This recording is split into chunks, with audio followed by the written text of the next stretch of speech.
لله نحمده ونستعينه ونستغفره ونؤمن به ونتوكل عليه ونعوذ بالله من شرور أنفسنا ومن سيئات أعمالنا من يهده الله فلا مضل له ومن يضلله فلا هادي له ونشهد أن لا إله إلا الله وحده لا شريك له ونشهد أن سيدنا ومولانا محمدا عبده ورسوله أرسله إلى كافة الناس بشيرا ونذيرا وداعيا إلى الله بإذنه وسراجا منيرا صلى الله تعالى عليه وعلى آله وأصحابه وبارك وسلم تسليما كثيرا كثيرا. باب بر من كان يصله أبوه. حدثنا عبد الله بن صالح قال حدثني الليث عن خالد بن يزيد عن عبد الله بن دينار عن ابن عمر رضي الله تعالى عنهما وعنهم مر أعرابي في سفر فكان أبو الأعرابي صديقا لعمر رضي الله تعالى عنه فقال الأعرابي ألست ابن فلان؟ قال بلى. فأمر له ابن عمر بحمار كان يستعقب ونزع إمامته عن رأسه فأعطاه فقال بعض من معه أما يكفيه درهمان؟ فقال النبي صلى الله تعالى عليه وسلم احفظ مد أبيك لا تقطعه فيطفئ الله نورك.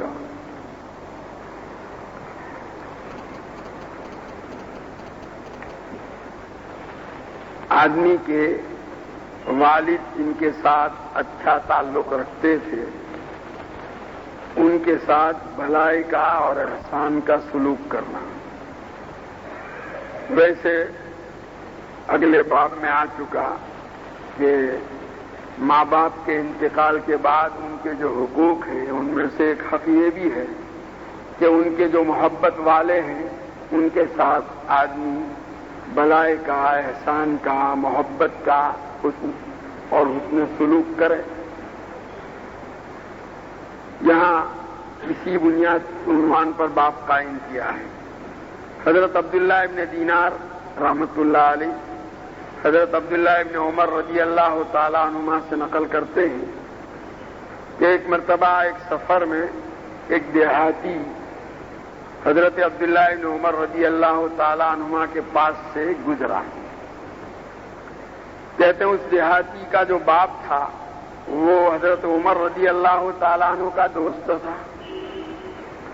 اس دیہاتی نے جب حضرت عبداللہ ابن عمر رضی اللہ تعالیٰ عنہما کو دیکھا تو اس نے کہا الست ابن فلانی؟ تم فلاں کے بیٹے نہیں؟ یعنی حضرت عمر رضی اللہ تعالیٰ عنہ کی. تو حضرت عبداللہ ابن عمر رضی اللہ تعالیٰ عنہما نے جواب میں فرمایا جی ہاں میں انہی کا بیٹا ہوں. دوسری روایتوں میں ہے کہ اس نے کہا کہ میرے باپ آپ کے باپ کے دوست تھے. تو یہ جب سنا حضرت عبداللہ ابن عمر رضی اللہ تعالیٰ عنہما نے تو فامر له ابن عمر بحمار كان يستعقب. حضرت عبداللہ ابن عمر رضی اللہ تعالیٰ عنہما کا سفر کے اندر معمول یہ تھا کہ وہ اونٹ پر جب سوار ہو کر سفر کرتے تھے تو اپنے ساتھ ایک گدھا بھی رکھتے تھے. یہ اونٹ کی سواری سے جب تھک جاتے تھے تو اس گدھے پر سوار ہو لیا کرتے تھے طبیعت میں نشاط پیدا کرنے کے لیے. تو اب ان کے ساتھ سفر میں وہ جو گدھا ایک مستقل رہتا تھا. حضرت عبداللہ ابن عمر رضی اللہ تعالیٰ عنہما نے وہ گدھا اس دیہاتی کو بطور ہدیہ عطا فرما دیا. وَنَزَعَ إِمَامَتَهُ عَنْ رَأْسِهِ فَأَعْطَاهُ. اور اپنے سر پر جو امامہ رکھے ہوئے تھے وہ بھی اتار کر کے اس دیہاتی کو ہدیے میں دے دیا. فقال بعض من معه اما يكفيه درهمان. تو حضرت عبداللہ ابن عمر رضی اللہ تعالیٰ عنہ کا یہ سلوک دیکھ کر حضرت کے ساتھ جو لوگ تھے قافلے میں، ان میں سے کسی نے کہا کہ 2 درہم بھی آپ اس کو دے دیتے تو کافی تھا۔ دوسری روایتوں میں ہے کہ یہ تو دیہات کا رہنے والا آدمی تھا، تھوڑی سی چیز آپ اس کو اگر دے دیتے تو وہ بھی اس کی خوشی اور مسرت کے لیے کافی ہو جاتا، وہ خوش ہو جاتا۔ آپ نے اتنا بڑا اس کو دے کر کے اتنا بڑا معاملہ کیا، گدھا بھی اپنی سواری کا دے دیا، امامہ بھی دیا، تو 2 درہم کافی تھے اس کے لیے۔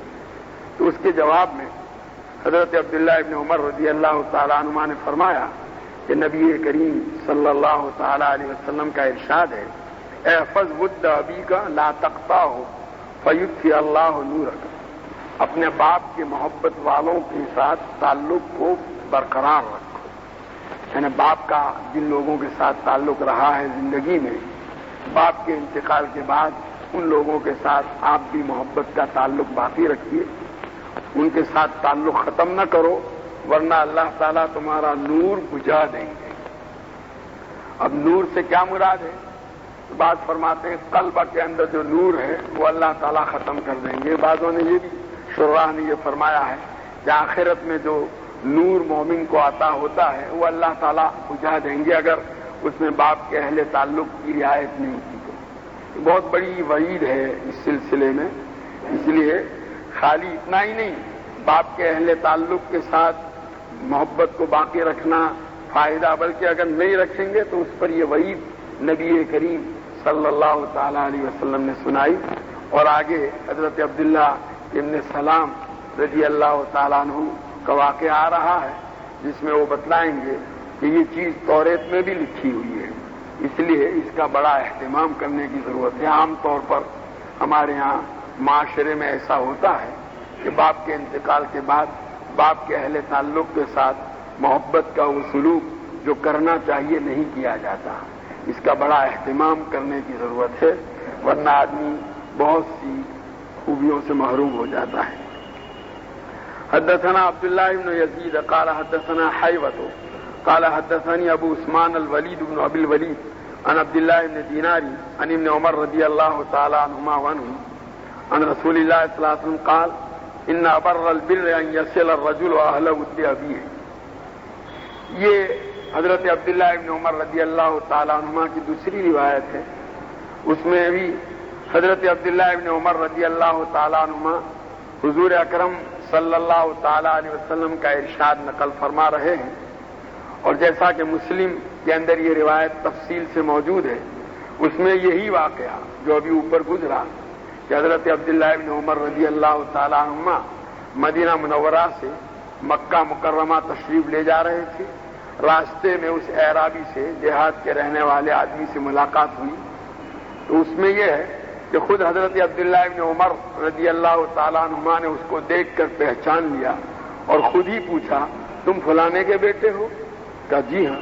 تو پھر حضرت عبداللہ ابن عمر رضی اللہ تعالیٰ عنہما نے اپنا سواری کا گدھا اور اپنا امامہ اتار کر کے اس کو عنایت فرمایا، اور پھر اس نبی کریم صلی اللہ تعالیٰ علیہ وسلم کا یہ ارشاد نقل کیا جو اس روایت میں ہے کہ حضور اکرم صلی اللہ تعالیٰ علیہ وسلم نے فرمایا ان ابر البر، کہ سب سے بڑی نیکی اور ماں باپ کا سب سے بڑا حق ادا کرنا یہ ہے کہ آدمی ماں باپ کے انتقال کے بعد اس کے اہل محبت کے ساتھ اچھا سلوک کرے، کہ باپ کے جو تعلق والے تھے، ان کے دوست احباب، ان سے ملنے والے آدمی، ان کے ساتھ بھی حسن سلوک کا معاملہ کرے، یہ بہت بڑی نیکی ہے، اس کا اہتمام کرنا چاہیے۔ اس میں ماں باپ کے حقوق کی ان کے انتقال کے بعد ادائیگی ہے۔ باب لا تقطع من کان یصل اباک فیطفئ نورک، جن کے ساتھ تمہارے ابا اچھا تعلق رکھتے تھے ان کے ساتھ آپ قطع تعلق نہ کیجیے، ورنہ تمہارا نور بجھا دیا جائے گا۔ نور سے مراد وہی جو ابھی اوپر بتلایا تھا۔ اخبرنا بشر بن محمد قال اخبرنا عبداللہ قال اخبرنا عبداللہ بن لاحق قال اخبرني سعد بن عبادة الزرقي ان اباه قال كنت جالسا في مسجد المدينة مع عمرو بن عثمان فمر بنا عبد الله بن سلام رضی اللہ تعالی عنہ متکئا علی ابن اخیہ فنفذ عن المجلس ثم عطف علیہ فرجع علیہ فقال ما شئت عمرو بن عثمان مرتين او ثلاثا فوالذي بعث محمدا صلى الله عليه وسلم بالحق انه لفي كتاب الله عز وجل مرتين لا تقطع من كان يصل اباك فيدفع بذلك نورك. یہ وہی جس کا اوپر میں نے حوالہ دیا تھا، حضرت عبداللہ ابن سلام رضی اللہ تعالیٰ عنہ کی روایت ہے.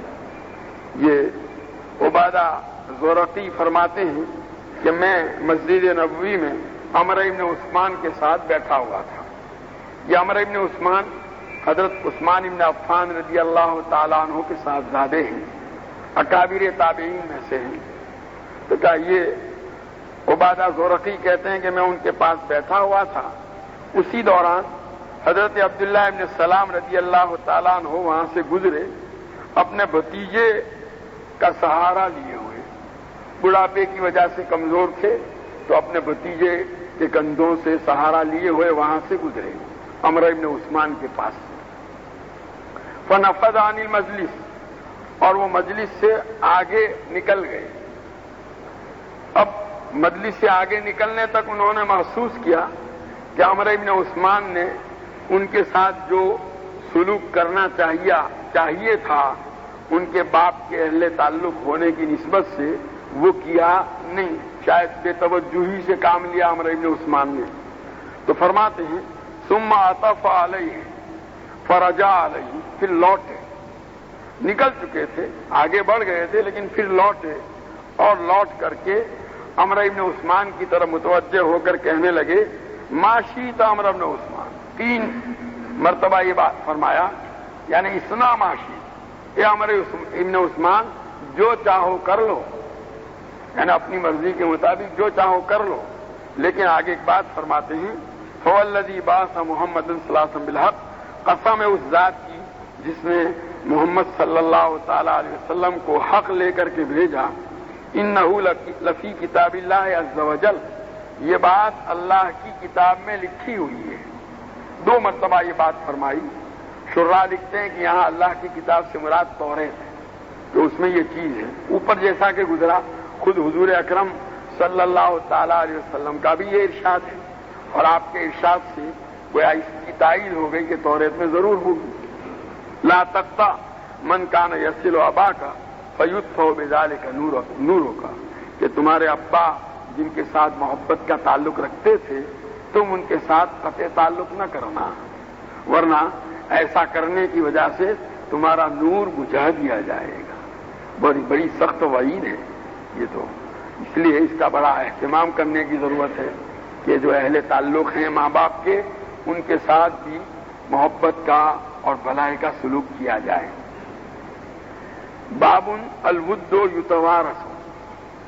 حدثنا بشر بن محمد قال اخبرنا عبد الله قال اخبرنا محمد بن عبد الرحمن عن محمد بن فلان بن طلحة عن ابي بكر بن حزم رضي الله تعالى عنه عن رجل من اصحاب النبي صلى الله عليه وسلم قال كفيتك ان رسول الله صلى الله عليه وسلم قال ان الود يتوارث.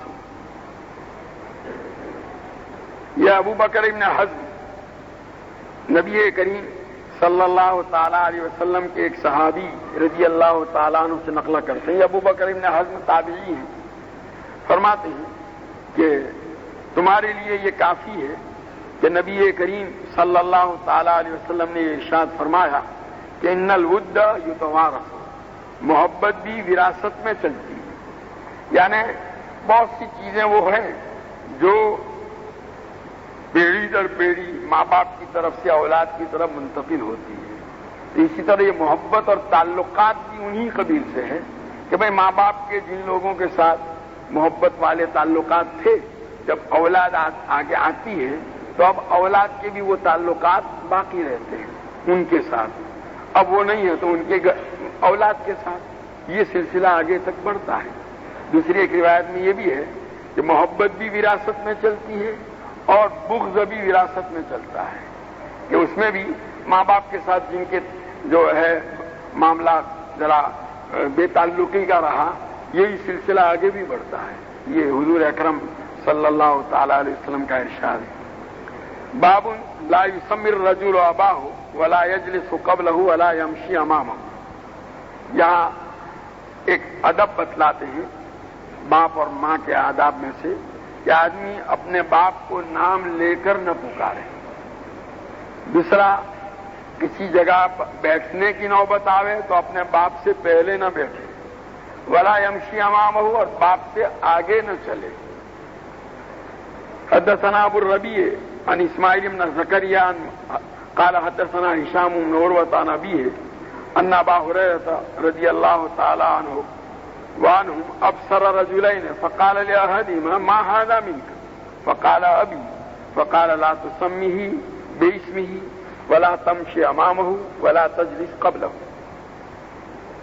حضرت عروہ ابن زبیر فرماتے ہیں کہ حضرت ابو ہریرہ رضی اللہ تعالیٰ عنہ نے دو آدمیوں کو دیکھا تو ان میں سے ایک کو مخاطب کر کے حضرت ابو ہریرہ رضی اللہ تعالیٰ عنہ نے پوچھا ما ھذا من، یہ تیرے کیا ہوتے ہیں، یعنی دوسرے کی طرف اشارہ کر کے یہ تیرے کون ہیں؟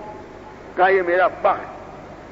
تو حضرت ابو ہریرہ رضی اللہ تعالیٰ عنہ نے بیٹے کو تاکید فرمائی کہ لا تسمیہ باسمہ، یہ تیرے ابا ہیں، یہ خیال رکھنا کبھی نام لے کر ان کو نہ پکارنا، بلکہ القاب و آداب سے ابا جان، والد محترم، اس طرح۔ ولا تمشی امامہ، اور ان کے آگے نہ چلنا۔ ولا تجلس قبلہ، اور کہیں جا کر بیٹھنے کی نوبت آوے تو ان سے پہلے مجلس میں نہ بیٹھنا، وہ بیٹھ چکے اس کے بعد بیٹھنا۔ تو یہ بھی گویا ان کے آداب میں سے ہے، ان کے حقوق میں سے ہے۔ باب حل یکنی اباہ، اپنے باپ کو کنیت سے پکارے۔ عرب میں نام کے مقابلے میں کنیت سے پکارنا یہ آداب کے قبیل سے سمجھا جاتا ہے، تقریب اور احترام کا ایک حصہ ہے کہ بھئی کسی آدمی کو بجائے اس کا نام لے کر پکارنے کے یوں کہ فلانے کے ابا یا ابا عبد الرحمن، اس کے بیٹوں میں سے ایک کا نام عبد الرحمن ہے تو اس کا نام لے کر پکارنے کے بجائے یوں کہا اے عبد الرحمن کے ابا، اس طرح یہ کنیت کہلاتی ہے۔ حدثنا عبد الرحمن بن شیبۃ قال اخبرني یونس بن یحیی بن نباتہ عن عبید اللہ بن موہب عن شہر بن حوشب قال خرجنا مع ابن عمر رضی اللہ تعالی عنہما وعنہ فقال له سالم الصلاة یا ابا عبد الرحمن۔ حضرت شہر بن حوشب رحمۃ اللہ علیہ تابعی ہیں، فرماتے ہیں کہ ایک مرتبہ ہم لوگ حضرت عبداللہ ابن عمر رضی اللہ تعالیٰ عنہما کے ساتھ جا رہے تھے سفر کے اندر، نماز کا وقت آیا تو ان کے صاحبزادے حضرت سالم جو تابعین میں سے ہیں اور فقہائے سبع مدینہ میں ان کا شمار ہوتا ہے، بڑے علماء میں سے تھے، نماز کا وقت آیا تو اپنے ابا کو کہتے ہیں کہ ابو عبد الرحمن نماز کا وقت آ گیا ہے، یعنی ابا کا نام لینے کے بجائے ان کی کنیت سے ان کو پکارا، ان کو متوجہ کیا۔ معلوم ہوا کہ یہ بھی آداب میں سے ہے، نام لے کر نہ پکارے بلکہ کنیت سے یا ابا کہہ کر خطاب کرے۔ قال ابو عبداللہ یعنی البخاری حدثنا اصحابنا عن وکیع عن سفیان عن عبداللہ بن دینار عن ابن عمر رضی اللہ تعالی عنہما عنہ قال لیکن ابو حفص عمر قضا۔ یا امام بخاری نے کسی روایت کا ایک ٹکڑا پیش کر دیا کہ کسی موقع پر حضرت عبداللہ ابن عمر رضی اللہ تعالیٰ عنہما اپنے والد حضرت عمر رضی اللہ تعالیٰ عنہ کے کسی فیصلے کا تذکرہ کر رہے تھے تو انہوں نے یوں کہا لیکن ابو حفص عمر و قضا، ابو حفص عمر نے یہی فیصلہ کیا، تو گویا انہوں نے بھی اپنے والد کو کنیت سے یاد کیا، تو یہ بھی آداب میں سے۔ باب وجوب وصلۃ الرحم، صلہ رحمی یعنی رشتہ داری کے حقوق کو ادا کرنے کا ضروری ہونا۔ رشتہ داری کے حقوق میں کم سے کم درجہ یہ ہے کہ آدمی سلام کرے، خیریت پوچھے اور جو ہے موقع بہ موقع ان سے ملتا رہے، جو ہے خوشی اور مسرت کے ساتھ، گویا خندہ پیشانی سے، اور ان کو مدد کی ضرورت ہو تو ان کی امداد کرے، گویا ہر خیر جو اپنے بس میں ہو ان کو پہنچانے کی کوشش کرے، اور ہر تکلیف جو ان سے دور کر سکتا ہو اس کو دور کرنے کا اہتمام کرے. یہ گویا کم سے کم درجہ سلام اور خیریت پوچھنا یہ صلہ رحمی کا اقل درجہ ہے. اور آگے جتنا بھی آدمی بھلائی کر سکتا ہو اس میں اپنی طرف سے کمی نہیں ہونی چاہیے. یہاں تک کہ اگر وہ دور ہیں، یہاں اپنی آپستی میں نہیں رہتے، تو لکھا ہے کہ اگر وہاں خط کے ذریعے سے ان کی خیریت معلوم کی جائے، جیسے یہ آج کل زمانہ ہے تو فون کے ذریعے سے کبھی موقع بموقع ان کی خیریت معلوم کی جائے، ان کو سلام کیا جائے. اور اگر آسانی سے جا سکتا ہے تو ان کی ملاقات کے لیے بھی کبھی کبھی جائے. یہ صلہ رحمی کا گویا کے آداب میں سے. حدثنا موسى بن اسماعیل قال حدثنا زمزم بن عمرو الحنفی قال حدثنا قلیب بن منفاد قال جدی یا رسول اللہ من ابر قال امك واباك واختك واخاك ومولاك الذي يلي ذلك حق واجب ورحم موصولة. یہ قلیب بن منفع فرماتے ہیں کہ میرے دادا نے نبی کریم صلی اللہ تعالی علیہ وسلم سے پوچھا کہ اللہ کے رسول میں کس کے ساتھ حسن سلوک کروں، بھلائی کا معاملہ کروں. کا امک، اپنی ماں کے ساتھ. وابا کا شرح نے لکھا ہے یہاں واؤ سما کے معنی میں ہے، اس کے بعد اپنے باپ کے ساتھ. وقت کا اس کے بعد اپنی بہن کے ساتھ. واخا کا اس کے بعد اپنے بھائی کے ساتھ. وہ مولا کلذی یلی، اور جو رشتہ دار تمہارے قریب ہو، جتنا قریب ہوگا اتنا تمہارے اوپر اس کا حق ہے. ذالک حق واجب. حضور فرماتے ہیں کہ ان کے ساتھ اچھا سلوک کرنا اور ان کے حقوق کو یہ ادا کرنا یہ تم پر ضروری ہے. اور گویا یہ ایک ایسی رشتہ داری ہے کہ جس کا حق ادا کیا جائے گا، جن کے ساتھ بھلائی کا معاملہ کیا جائے گا. حدثنا موسى بن اسماعیل قال حدثنا ابو عوانة عن عبد الملك بن عمير عن موسى بن طلحة عن ابي هريرة رضي الله تعالى عنه قال لما نزلت هذه الآية وانذر عشيرتك الأقربين قام النبي صلى الله عليه وسلم فنادى يا بني كعب بن لؤي انقذوا انفسكم من النار، يا بني عبد مناف انقذوا انفسكم من النار، يا بني هاشم انقذوا انفسكم من النار، يا بني عبد المطلب انقذوا انفسكم من النار، يا فاطمة بنت محمد انقذي نفسك من النار فإني لا أملك لك من الله شيئا غير أن لكم رحما سأبلها ببلالها. حضرت ابو ہریرہ رضی اللہ تعالیٰ عنہ فرماتے ہیں کہ جب یہ آیت کریمہ نازل ہوئی وانذر عشیرتک الاقربین، یہ نبی آپ اپنے قریبی خاندان والوں کو اللہ کے عذاب سے ڈرائیے. اس وقت نبی کریم صلی اللہ تعالیٰ علیہ وسلم پہاڑ پر کھڑے ہوئے اور اپنے قبیلے والوں کے نام لے کر کے پکارا یا بنی کعب بن لؤی. یہ قریش، یہ کعب بن لؤی کی اولاد جو ہے وہ قریش کہلاتی ہے. ایک کعب بن لؤی کی اولاد یعنی قریش اپنے آپ کو جہنم کے عذاب سے بچاؤ. یا بنی عبد مناف، اے عبد مناف کی اولاد، یہ حضور اکرم صلی اللہ علیہ وسلم کے اجداد میں سے ہیں.